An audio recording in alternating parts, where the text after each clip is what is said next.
বঙ্গবন্ধু দেশের স্বাধীনতা নেতৃত্ব দেয় নাই।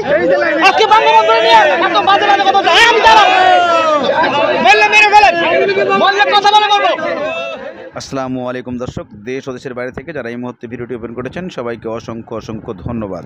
দর্শক, প্রথমেই আপনারা শিরোনাম দেখেছেন, এখন দেখবেন বিস্তারিতর প্রথম অংশেই আপনারা যে দৃশ্যটা দেখেছেন, অবৈদুল কাদেরের কিছু কথা আপনারা শুনেছেন। এদিকে এক ব্যক্তি প্রেস ক্লাবের সামনে বিশেষ করে শেখ হাসিনাকে নিয়ে কিছু কথা বলায়, ডক্টর ইউনূসকে নিয়ে উল্টাপাল্টা কথা বলায় তাকে সেনাবাহিনীর হাতে ধরে নিতে এবং সেনাবাহিনী তাকে তুলে নিয়ে যেতে একটুকু দেরি করেন নাই।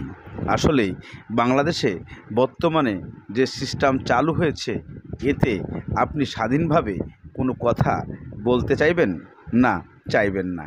কিন্তু প্রশ্ন এখানেই রয়ে যায়, যেখানে বর্তমানে বাংলাদেশের পরিস্থিতি এরকম, শেখ হাসিনা দেশ ছেড়ে পালিয়েছেন, তার পক্ষে কথা বলা আপনার মোটে উচিত নয়।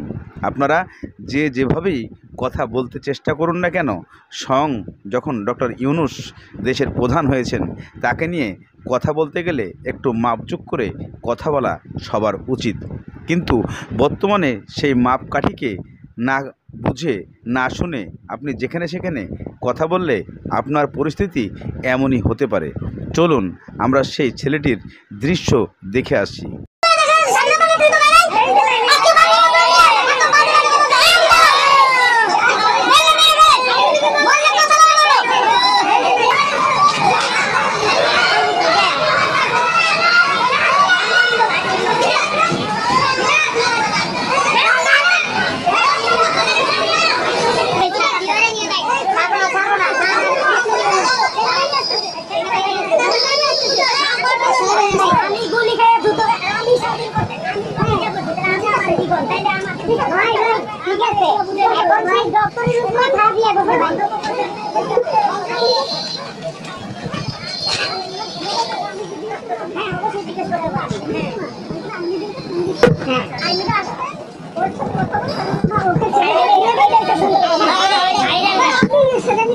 আমি তো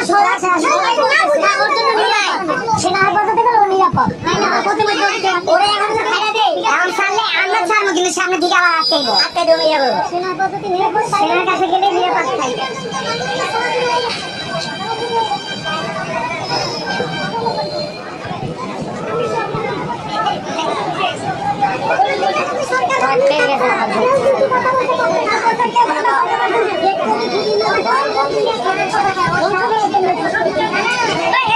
দর্শক, এই মুহূর্তে দেখতে পাচ্ছেন আমরা প্রেস ক্লাবের সামনে আছি।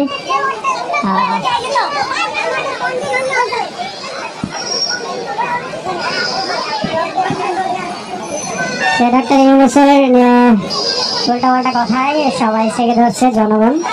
এই মুহূর্তে দেখতে পাচ্ছি আমরা প্রেস ক্লাবের সামনে।